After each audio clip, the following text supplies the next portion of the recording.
अस्सलाम वालेकुम वरहमतुल्लाहि वबरकातुहू। उम्मीद है आप सब खैरियत तंदुरुस्ती और आफियत के साथ होंगे। आप देख रहे हैं मेरा और अपना यूट्यूब चैनल JJC भाई सर जवाद। मैं हूं जवाद अख्तर। आज की lecture video second year physics के चैप्टर 17 के न्यूमेरिकल्स के तीसरी और आखिरी लेक्चर वीडियो है। शुरू करते हैं। बिस्मिल्लाहिर्रहमानिर्रहीम। चैप्टर नंबर 17 है सेकेंड ईयर फिज़िक्स का, मॉडर्न फिज़िक्स। इससे पहले मैं आपको 2 पार्ट्स डिलीवर कर चुका हूँ न्यूमेरिकल्स के। मैं सिस्टमेटिक वे में ऑर्गेनाइज अंदाज में कराने की कोशिश कर रहा हूँ। पेज नंबर 269 पे मौजूद है। बुक भी सामने रख लें और कैलकुलेटर भी। 3 कैटेगरी के मैं आपको न्यूमेरिकल्स करा चुका हूँ। अब यह है चौथी कैटेगरी। चौथी कैटेगरी कहलाएगी photo electric effect. Photo electric effect कहते हैं इस कैटेगरी के न्यूमेरिकल्स को। 2 न्यूमेरिकल इसके हैं। थोड़ी थ्योरी ब्रीफ कर दूं ताकि आपको जो है अंडरस्टैंडिंग में और लेक्चर लेने में मज़ा आए। थ्योरी ये कहती है कि किसी फोटो एमिसिव सरफेस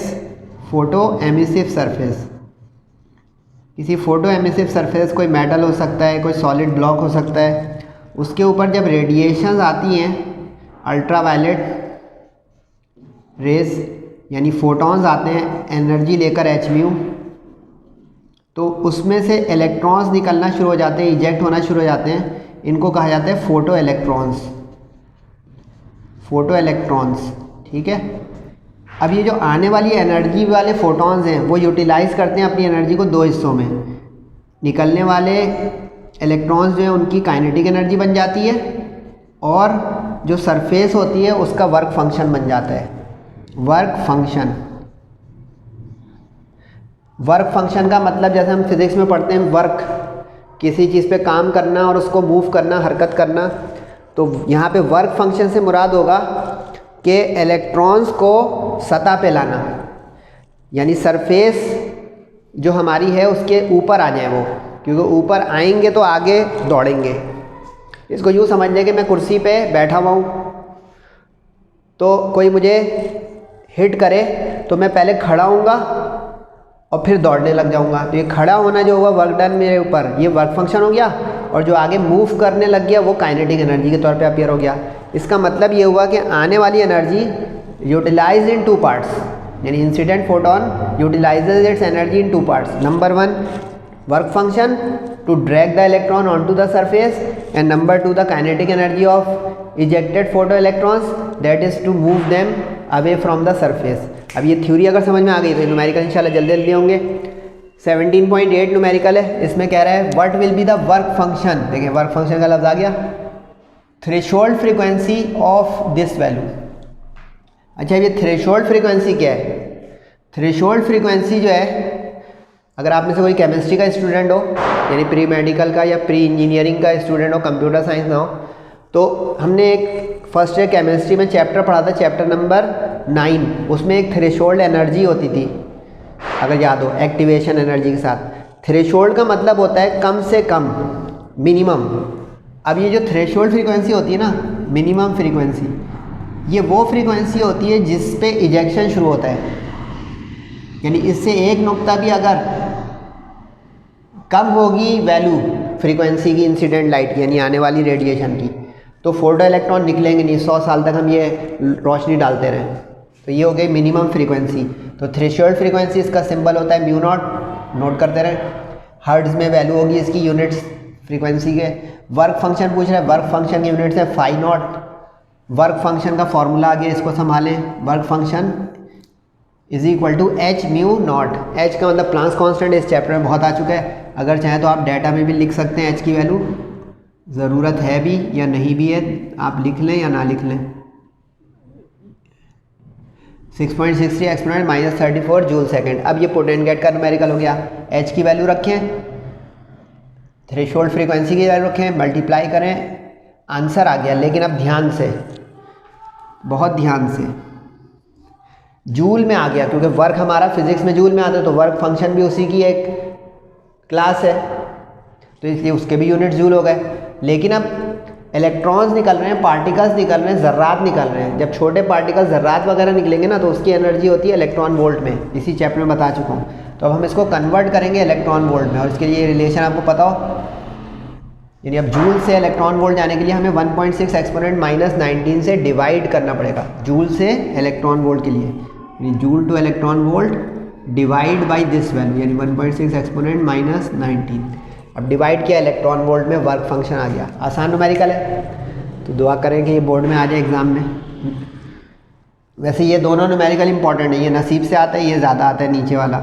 17.13 है, इसमें लिखा हुआ है कि sodium surface is shined with light of wavelength, इसमें वेवलेंथ दी हुई है। If work function of sodium is find the kinetic energy of photo electrons and the cut off wavelength. Wavelength का सिंबल लैम्डा होता है, पुरानी बात हो गई मीटर में। अच्छा, कभी मीटर में ना दिया हो तो ध्यान रखिएगा, अगर कभी नैनोमीटर दे दे तो मीटर बनाने के लिए उसको मल्टीप्लाई कर दीजिएगा 10⁻⁹ से। कभी एमस्ट्रॉन्ग यूनिट दे दे तो इसको मीटर बनाने के लिए मल्टीप्लाई कर दीजिएगा 10⁻⁻10 से। देखिए सर टाइम लगाते हैं तो बहुत कुछ बताते हैं माशाल्लाह, आप भी इसका फ़ायदा उठाएं माशाल्लाह, तो A1 ग्रेड आप लोगों की इंशाल्लाह आएगी। अब लैम्डा मीटर में दिया हुआ, लेकिन देखिए मैंने बताया कि अगर ये 2 और यूनिट्स भी आ जाएँ तो हम सर्वाइव करेंगे इंशाल्लाह, कि मीटर बना के कैलकुलेशन करनी है।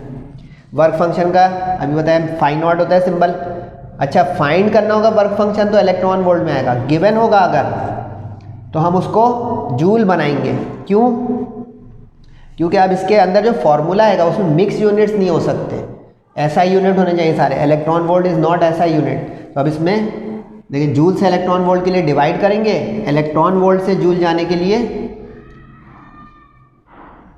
मल्टीप्लाई कर देंगे उसी वैल्यू से, 1.6 एक्सपोनेंट माइनस 19 से मल्टीप्लाई किया, ये जूल में आ गया। सही है। H की वैल्यू मुझे पता भी है, लिख दें। 2 चीज़ें पूछ रहा है, काइनेटिक एनर्जी पूछ रहा है KE और cut off wavelength. Cut off wavelength, cut off wavelength वो वेवलेंथ होती है जो सरफेस में इलेक्ट्रॉन्स को निकाल कर कट कर दे, रिलीज़ कर दे, सरफेस से छुड़वा दे। जो मैंने अभी कहा ना, कुर्सी से मैं उठ गया, बैठा हुआ था, कुर्सी को छोड़ दिया, तो ये कट ऑफ है इलेक्ट्रॉन के लिए जो उस एमिसिव सरफेस में थे, सतह पे आकर बाहर हो गए, तो ये हो गए कट ऑफ वेवलेंथ। अच्छा, इस कट ऑफ वेवलेंथ को आप इसमें चूँकि बुक में ये सिंबल दिया हुआ है, ये क्वेश्चन में ही दिया हुआ है, अगर आप बुक भी सामने रखें तो इसमें यूँ लिखा हुआ है लैम्डा C निकालो। इम्तिहान में ये सिंबल्स नहीं दिए होंगे, हमें याद रखना है। तो लैम्डा नॉट भी हो सकता है कट ऑफ, जैसे threshold mu not, threshold wavelength यानी cut off wavelength lambda not. समझ में आ रहा है यहाँ तक? अच्छा, अभी जो मैंने थ्योरी बताई थी उसका ये सवाल आ गया पूरा कि जो आने वाला फोटोन है उसकी एनर्जी 2 हिस्सों में इस्तेमाल होगी। तो एच म्यू इंसिडेंट फोटोन की एनर्जी और फाई नॉट और KE निकलने वाले फोटो इलेक्ट्रॉन्स की एनर्जी।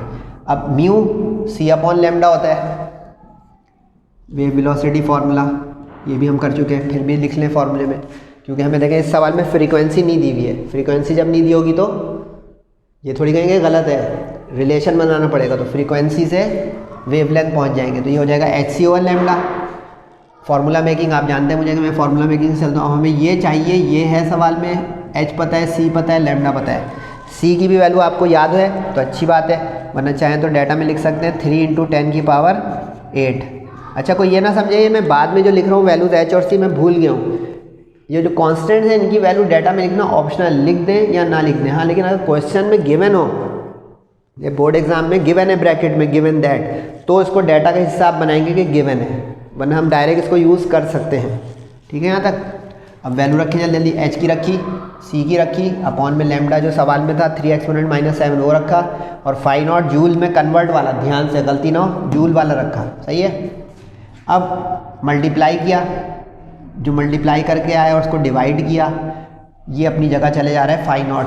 सही है। अब माइनस कर दें, जूल में आ गई एनर्जी, लेकिन अभी क्या बताया था, फिर नोट कि पार्टिकल्स की ज़र्रात की एनर्जी छोटे यूनिट्स में, एटॉमिक यूनिट्स में होनी चाहिए, यानी इलेक्ट्रॉन वोल्ट्स में। तो अब इलेक्ट्रॉन वोल्ट में कन्वर्ट करेंगे जल्दी से, दूसरी बार आ रहा है तो डिवाइड कर देंगे हम इसको 1.6 एक्सपोनेंट माइनस 19 से, तो आ गया इलेक्ट्रॉन वोल्ट में kinetic energy of photo electrons.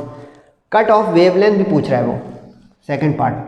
अब कट ऑफ वेवलेंथ को आप यूँ समझें कि phi naught is H mu naught, बोले हाँ, तो इसका मतलब हो गया H C over lambda naught या लैम्डा C। क्वेश्चन के लिहाज से लैम्डा C लिख दिया, आप लैम्डा नॉट भी लिख सकते हैं। अब गौर से देखें ये फार्मूला मेकिंग कैसी हुई, यानी यही फॉर्मूला इस्तेमाल हो रहा है, खोल के दे दिया कि लैम्डा उधर चला जाएगा, फाई नॉट अपॉन में आ जाएगा। किसी को क्लियर हुआ? लैम्डा उसमें क्रॉस हुआ, फाई अपॉन में चला गया, ये आ गया। अब इसमें एच और सी और फाई नॉट की वैल्यू रखें। फाई नॉट जो कन्वर्ट वाला है वो रखिएगा, भूल से इलेक्ट्रॉन वोल्ट नहीं रख दिया। देखें अब समझ में आ रहा होगा क्यों मैं करवा रहा हूँ ये। एच के यूनिट देखें जूल सेकंड होते हैं, एच के यूनिट देखें जूल सेकंड होते हैं, सही है, जो कि ऐसा यूनिट है। तो अब आधे में मैं जूल सेकंड रख दूँ, आधे यहाँ पे सी में मीटर पर सेकंड है, वो भी ऐसा ही है, और फाई रख दूँ मैं इलेक्ट्रॉन वोल्ट में। मिक्सअप हो गया ये चीज़, हाजिर दिमागी रखे ना तो आप भी सही कर सकते हैं। तो मल्टीप्लाई किया, डिवाइड किया, कैलकुलेटर चलाया, वेवलेंथ गिवन हो तो मीटर, फाइंड करनी हो तो meter is the cut off wavelength. तो ये दो न्यूमेरिकल तो थे फोटो इलेक्ट्रिक इफेक्ट के। अब जो तीन न्यूमेरिकल हैं वो है हेज़नबर्ग्स अनसर्टेनिटी प्रिंसिपल के, कैटेगरी नंबर 5, हेज़नबर्ग्स अनसर्टेनिटी प्रिंसिपल। ये आप लोगों ने, केमिस्ट्री का कोई स्टूडेंट है मेरे साथ तो ये हमने फर्स्ट ईयर की केमिस्ट्री में चैप्टर नंबर 2 में एटॉमिक स्ट्रक्चर में ये नाम सुना हुआ है, हेज़नबर्ग्स अनसर्टेनिटी प्रिंसिपल। ये प्रिंसिपल वहाँ पे इस्तेमाल होता है जहाँ पे अनसर्टेनिटीज़ के ऊपर हम काम कर रहे हो, क्योंकि ये प्रिंसिपल कहता है कि हम एक्चुअल दो क्वांटिटीज़ किसी फास्ट मूविंग इलेक्ट्रॉन या पार्टिकल्स की मालूम नहीं कर सकते, जैसे पोजीशन और मोमेंटम, एनर्जी और टाइम इंटरवल। ये दो दो क्वांटिटीज़ बोली मैंने, मोमेंटम पोजीशन दो हो गए, यानी अगर एक मालूम करूँगा सर्टेनिटी से तो दूसरा अनसर्टेन हो जाएगा। तो इसलिए उसने अब प्रिंसिपल ये दिया कि हम इनकी अनसर्टेनिटीज़ को कैलकुलेट कर सकते हैं प्रिसीजन के साथ। सर्टेनिटीज़ दोनों की साइमल्टेनियस मेजर नहीं हो सकती, यानी मैं अगर समहाउ इलेक्ट्रॉन की पोजीशन मेजर कर लूँगा तो उसकी मोमेंटम यानी उसकी वेलोसिटी चेंज हो जाएगी। अगर वेलोसिटी मोमेंटम मेजर करने में समहाउ कामयाब हो जाऊँ तो उसकी पोजीशन चेंज हो जाएगी, क्योंकि वो बहुत एनर्जेटिक और फास्ट पार्टिकल्स हैं, ये सारे इलेक्ट्रॉन हो गए या इसके अलावा भी। तो अब ये तीन न्यूमेरिकल इसके फॉर्मूले अगर याद हो तो इसके न्यूमेरिकल बहुत आसान होते हैं। एक ये है फॉर्मूला, ये मोमेंटम और पोजीशन का हो तो लगेगा, सही, और एक एनर्जी का भी है, वो थोड़ा मूव करना पड़ेगा मुझे कैमरा तो मैं आपको दिखा दूंगा। कह रहे हैं कि electron exist within a region of कितनी जगह में वो कायम है, यानी इसका मतलब हो गया ये पोजीशन है, उसका मकाम है कि वो इतनी जगह पे कायम है वो इलेक्ट्रॉन। जैसे मैं यहाँ पे कायम हूँ इस वक्त तो ये मेरी पोजीशन हो गई, सही है। Find its momentum uncertainty and approximate kinetic energy. Position uncertainty या पोजीशन का मैंने निशान क्या होता है, डेल्टा एक्स, ठीक है, मीटर में हो गया। अच्छा, इसमें एक चीज़ नोट कीजिएगा, अनसर्टेनिटी प्रिंसिपल के जितने न्यूमेरिकल होंगे ना, इसमें एच दो तरह के चल रहे हैं दुनिया में। एक एच ओरिजिनल जो हमारा है 6.63 वाला, और एक H dash new Planck's constant.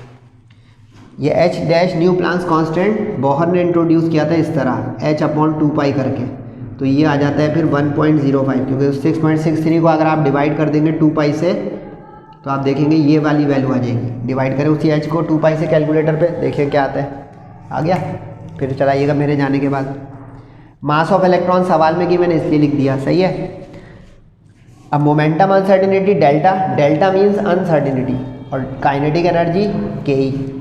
अब इसमें पुट एंड गेट, हमें क्या चाहिए, मोमेंटम अनसर्टेनिटी, तो डेल्टा एक्स अपॉन में चला जाएगा, वैल्यू रखें, कैलकुलेटर चलाएं।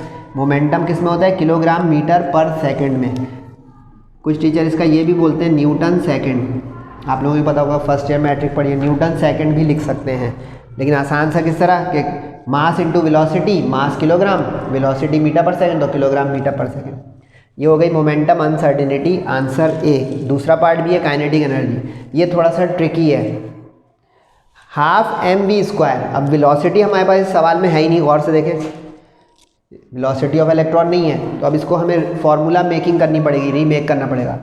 अब अगर गौर करें तो मैंने अभी बोला मास इंटू वेलोसिटी मोमेंटम होता है, सही है, यानी अगर m पे भी एक स्क्वायर आ जाए तो m² v² mv का होल स्क्वायर बन जाएगा, समझा कोई, m पे स्क्वायर आ जाए अगर तो mv होल स्क्वायर बन जाएगा, तो mv मोमेंटम है, डन, समझे मेरे साथ। काइनेटिक एनर्जी 12 mv² होती है, बचपन से पढ़ रहे हैं। अब इसको मैं मल्टीप्लाई डिवाइड करके अपना रास्ता निकालूंगा, मल्टीप्लाई डिवाइड बाई m, तो एक m मल्टीप्लाई में आ गया, स्क्वायर बन गया, नीचे वाला डिवाइड में आ गया, ऊपर वाला स्क्वायर होल स्क्वायर बन गया, समझ रहे हैं। अब m इंटू वी मोमेंटम बन गया, सही है। Momentum is m into velocity, यानी मास इंटू वेलोसिटी। पता चला क्या हुआ कहानी, ये जो निकला ये पुट हो जाएगा, रास्ता क्लियर। या 1.05 एक्सपोनेंट -24 रख के उसका स्क्वायर करें कैलकुलेटर से 2m। अब पता है मास ऑफ इलेक्ट्रॉन किस मकसद से गिवन था, इसी मकसद से। डिवाइड करें उस 2 के मल्टीप्लाई के बाद, एनर्जी आ गई जूल में, is the kinetic energy of electron. एक चीज़ साइड पे लिख लें कि इसके अंदर आप इलेक्ट्रॉन वोल्ट बना सकते हैं। मैंने यहाँ पे रोक दिया है बुक के आंसर के, आप इसको इलेक्ट्रॉन वोल्ट बना सकते हैं, यानी कि इसको आप इन इलेक्ट्रॉन वोल्ट कर दें 6.05 एक्सपोनेंट -19 डिवाइडेड बाई 1.6 एक्सपोनेंट -19। तो ये और करके एक और आंसर भी आ जाएगा और वो भी ओके होगा, यानी 6.05 एक्सपोनेंट -19 डिवाइडेड बाई 1.6 एक्सपोनेंट -19। तो जनाब आपका ये आ गया 3.78। तो ये भी ओके आंसर है। देख रहे हैं कुछ सर कितना जो है टाइम लगा देते हैं और आप कहते हैं कि सर टाइम ज़ाया कर रहे हैं, वीडियो लंबी कर रहे हैं। वीडियो लंबी नहीं कर रहा हूँ, देखें समझाने में बारीकियाँ आती हैं। मैं धड़ाधड़ छपवा दूँ, आप लोग तो खुश हो जाएंगे कि सॉल्यूशन आ गया, लेकिन बारीकियाँ तो सही है। इसको इलेक्ट्रॉन वोल्ट भी बना दीजिएगा बुक से हट के, क्योंकि ये बुक खोल के रखी होगी तो बुक में आंसर नहीं है। अब आप लोग ये सोच रहे होंगे, आप सवाल पूछना चाह रहे होंगे सर बुक तो इम्तिहान में नहीं होगी, हम क्या करें। इलेक्ट्रॉन वोल्ट तक जाइएगा, बना देंगे, मैंने क्यों बताया फालतू में नहीं। इलेक्ट्रॉन वोल्ट तक जाइएगा जब पार्टिकल की एनर्जी पूछे, सही है। अगले क्वेश्चन 16 में पूछा है what minimum energy photon can be use to observe an object of size this. Size दिया हुआ है, साइज़ का मतलब वही हो गया पोजीशन, क्योंकि मेरा ये जो साइज़ है वो मेरी पोजीशन, मेरा मकाम है, इतनी जगह में घेरता हूँ, ऑक्यूपाई करता हूँ। तो ये साइज़ जो हो गया ये पोजीशन के लफ्ज़ों में आ जाएगा। तो size of object means position, ठीक है। पोजीशन वो वाली पोजीशन नहीं है मैं फर्स्ट टाइम सेकंड आऊँ, मकाम, पोजीशन मीन्स मकाम कि जहाँ पे वो कायम है, सही है। डेल्टा एक्स हो गया एच की वैल्यू। अच्छा इसके जो एच की वैल्यू देखें ये गिवन होगी, अब बुक खोलें तो ये गिवन होगी एच ये वाली, पिछला वाला खोलेंगे तो उसमें गिवन होगी वो एच डैश वाली, बोर्ड एग्जाम में भी गिवन होगी। तो जॉन सी वाली गिवन हो, हैजनबर्ग में मुहतात रहिएगा, जॉन सी वाली गिवन हो वो वाली यूज़ कीजिएगा। बाकी पूरे चैप्टर में एच 6.63 वाला यूज़ होगा, बड़ा बड़ा लिख लें, चैप्टर ख़त्म पे आ रहा है, ठीक है यहाँ तक। अब हैजनबर्ग प्रिंसिपल तो आपको याद हो गया, फॉर्मूला मैंने बॉक्स किया हुआ था, उसमें पुट करें तो अनसर्टिनिटी आ गई मोमेंटम की। अब आप सोचेंगे मोमेंटम क्यों निकालें सर, क्योंकि मोमेंटम निकलेगा तो एनर्जी निकलेगी। फोटोन है इसमें देखें इलेक्ट्रॉन नहीं है, फोटोन है। फोटोन इलेक्ट्रोमैग्नेटिक पार्टिकल है, यानी रेडिएशन के साथ, लाइट के साथ चलते हैं। इलेक्ट्रॉन प्रोटॉन तो हल्के तेज भी होते हैं, सही है। हैजनबर्ग फॉर्मूला लगाया, डेल्टा पी निकाल लिया, यानी अनसर्टिनिटी इन मोमेंटम। लेकिन ये आप सोच रहे क्यों निकाला, रास्ता बनाने के लिए, क्योंकि एनर्जी अब यहाँ पे ये होगी, जो पार्टिकल लाइट की स्पीड से चलेगा उसमें mc² लगेगा, हाफ mv² वाला नहीं लगा सकते, वो लगाते हैं उसमें जो चीज़ें नॉर्मल रफ्तार चल रही हैं, इलेक्ट्रॉन प्रोटॉन या इंसान या गाड़ियाँ, इस तरह, सही है। अब mc² में c² को मैं c इंटू सी कर सकता हूँ, बोले हाँ यस। अब m इंटू सी क्या हो गया यहाँ पे, मास इंटू वेलोसिटी, तो ये हो गया मोमेंटम, c अलग हो गया। अब मोमेंटम जो निकाला है वो पुट करें यहाँ पे, c की वैल्यू 3 एक्सपोनेंट 8 आपको याद भी है, गिवन भी है, मल्टीप्लाई करें, जूल आ गया। जूल को कन्वर्ट करें, देखिए कितना इस्तेमाल हो रहा है कन्वर्जन का, कन्वर्ट किया दोबारा से और आ गया आपके एनर्जी फोटोन की इलेक्ट्रॉन वोल्ट में। जाइएगा नहीं, वो राइट वाला एक न्यूमेरिकल दिखा रहा हूँ, उसके बाद एक न्यूमेरिकल रब करके भी मुझे करना है।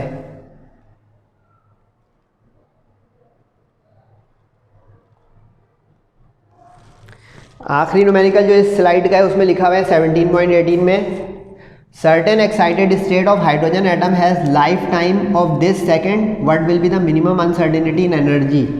ये एक और फार्मूला है, अनसर्टिनिटी के दो फार्मूले।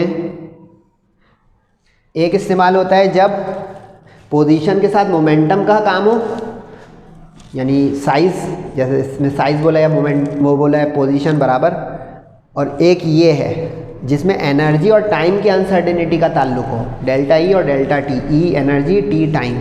तो ये पुट एंड गेट का हो जाएगा। लाइफ टाइम जो दी हुई है वो सेकंड में डेल्टा टी हो जाएगा। अब एच जौन सा दिया वो यूज़ करेंगे, सही है, 6.63 वाला। सॉल्व किया, ये आ गया। अच्छा इसमें भी आप कन्वर्जन कर सकते हैं इन इलेक्ट्रॉन वोल्ट, कि इसको आप 2.65 एक्सपोनेंट माइनस 15 को डिवाइडेड बाई कर दें 1.6 एक्सपोनेंट माइनस 19, तो ये आपका इलेक्ट्रॉन वोल्ट में आ जाएगा और करके। सही है, ऑप्शन है आपके पास, जाइएगा नहीं। एक न्यूमेरिकल होने जा रहा है, छोटा सा न्यूमेरिकल है। ये आखिरी न्यूमेरिकल देख लें। अच्छा, ये कोई कैटेगरी नहीं है, जर्नल न्यूमेरिकल है, बोनस के तौर पे करा रहा हूँ, तो अच्छे स्टूडेंट इसको जो है अपने तौर पे जो है नोट कर लें, वरना ये बोनस है। और ये एक आखिरी न्यूमेरिकल MCQs का है, E=hμ, प्लांक्स लॉ कहलाता है, प्लांक्स क्वांटम थ्योरी कहलाती है। इसके ज़रिए आप ये ट्राई कीजिएगा, ये MCQs का स्टाइल है, प्लांक्स लॉ कहते हैं इसको, या प्लांक्स क्वांटम थ्योरी। सही है। इसमें इलेक्ट्रॉन वोल्ट में, किलो इलेक्ट्रॉन वोल्ट में दिया हुआ है, किलो का मतलब होगा 10 की पावर 3 किलो इलेक्ट्रॉन वोल्ट में। सही है, तो इससे जो बन जाएगा इलेक्ट्रॉन वोल्ट। सही है, तो जो MCQs ये देख लें। Sun radiates energy at the rate of, सूरज है वो अपनी तवानाई खारिज कर रहा है, W का मतलब वाट, पावर रेटिंग होती है ना वाट, वो at what rate the mass of the sun diminishes. ये नॉलेज के लिए बड़ा अच्छा न्यूमेरिकल है। हम देखते हैं सूरज जलता रहता है, तो इसका मास किस तरह जो है ख़त्म हो रहा है, डिमिनिश हो रहा है, या वैनिश हो रहा है, या डाई डाउन हो रहा है, लॉस हो रहा है, वो न्यूमेरिकल है। पावर रेटिंग वाट में होती है, और पावर रेटिंग E/T, जैसे work done upon time is power, power is work done upon time, तो वर्क इज़ एनर्जी। सही है, वर्क इज़ एनर्जी वाट में हो गया। रेट ऑफ मास डिमिशेस, रेट जब भी आ जाएगा इसमें टाइम फैक्टर आ जाएगा। देखो, rate of change of velocity is acceleration, rate of change of momentum is force, इस तरह। तो मास अपॉन टाइम हमें पूछा है।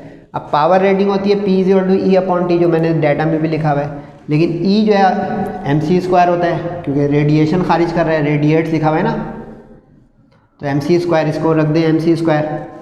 क्यों रखा? ताकि इसमें से m/t निकल कर आ जाए जो चाहिए। अब m/t अलग कर दें तो c² अपॉन में चला जाएगा। अब जो दिया हुआ है वाट, वाट बराबर होता है, देखें इसके यूनिट्स हो गए जूल, इसके हो गए सेकंड, तो जूल पर सेकंड इसके यूनिट्स आ गए वाट के। ठीक है, अब एक चीज़ यहाँ पे समझने की, आंसर तो आ गया, यानी मैं इसको कैलकुलेटर चलाऊँ आंसर आ जाए, लेकिन अब सूरज बड़ी चीज़ है, तो इसका एक एक सेकंड में हम डिमिनिश नहीं कैलकुलेट करेंगे कि एक सेकंड में इतना डिमिनिश हुआ, एक सेकंड में इतना वन। चूँकि ह्यूज स्फेयर है, मास है, तो हम इसके टाइम को भी ह्यूज लें, यानी एक साल, कम से कम के एक साल में इतना डिमिनिश होगा 1 ईयर। तो अब 1 ईयर हैज़ 365 डेज़, यानी ये 1 ईयर का कन्वर्जन हो गया आपका सेकंड में।